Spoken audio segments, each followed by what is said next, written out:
This episode of The Young Turks is brought to you by Jack Threads. Sarah Palin feels wronged, right? So, like, she attacked Julian Assange, and Okay, now, but I think attacked is not the proper word. Right. She went after him. She basically denounced him as a terrorist and someone who therefore should not be given any human rights, any trial, and should basically be assassinated. So, you know, she didn't denounce him. I mean, she really dehumanized this man. right? And this is not your regular old, flame war, or Trump says something about Rosie Right. O'Donnell. No, she's saying he should be hunted down like Al Qaeda or the Taliban, Right. Which, of course, as a lot of people have pointed out on YouTube and elsewhere, means that he should be perfectly safe. Right. He's cool for a decade. No at problems least. at all, right? Yeah. But seriously, this is very serious. Here's, in my opinion, a journalist, a member of the media, that she's saying should basically be executed, right? Mm-hmm. And of course, others have followed up. Huckabee saying he literally should be executed, and Bill O'Reilly saying there should be drone strikes, and Yes. Private Manning should be executed, etc. So this is as serious as it gets. So then people attack back. Operation Payback, Anonymous/4chan. They attack Sarah Palin's website. Yes, Sarah Pack is her website. Right. It was down for hours yesterday. And then her personal credit cards, right? I heard the question. I didn't know the answer. I know that Jake Tapper asked that question specifically, but I didn't. Is that That's what actually they say. true?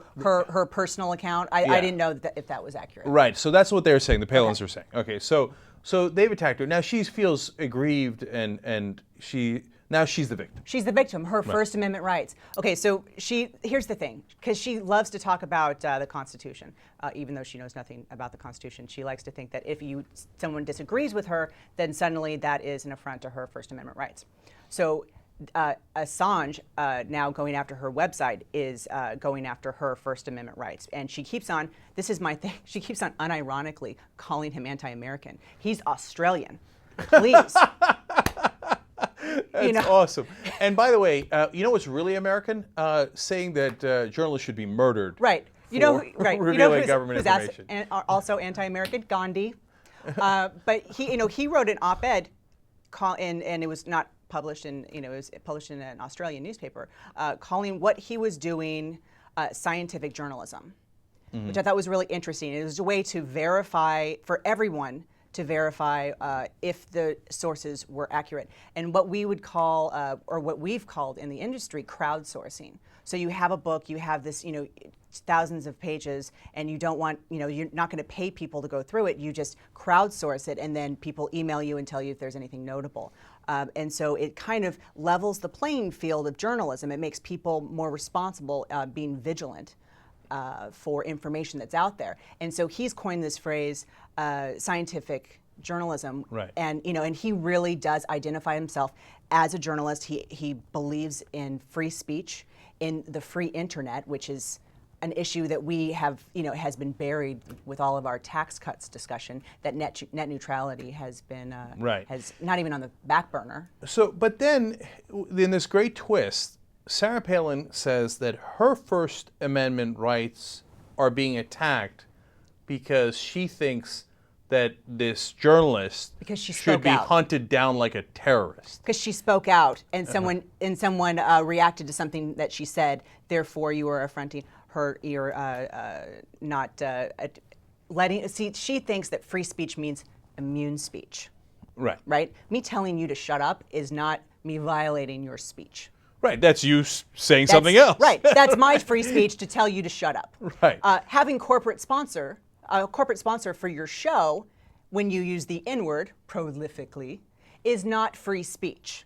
You can still say that, but having a corporate sponsor, that would be something that, that's objectionable. So she has no idea what free speech is, but she likes to say that because, and I found this, the people who are her fans, and 3 of them have emailed me out of the hundreds of other people who've talked to me, and she literally speaks their language.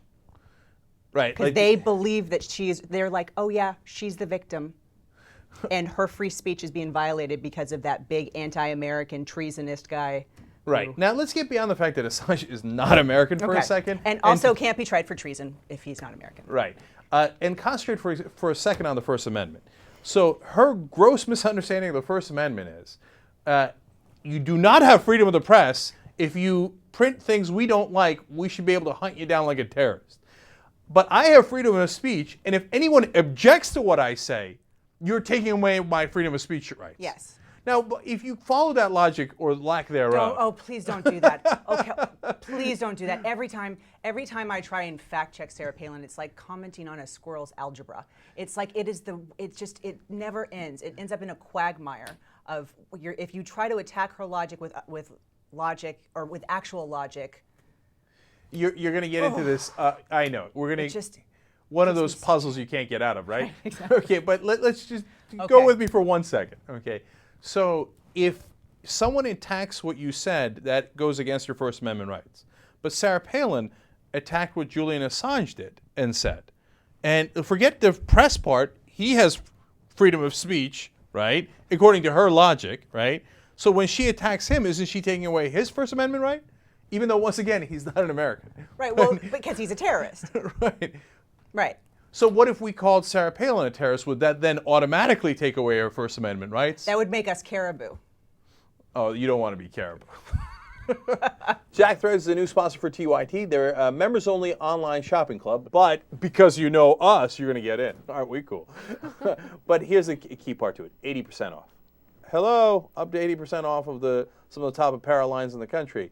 Game over. Right. So go to jackthreads.com/TYT because it's free to join, and you get all those discounts, and you avoid the pain in the ass. The ending of this commercial is a little schwang wang wang.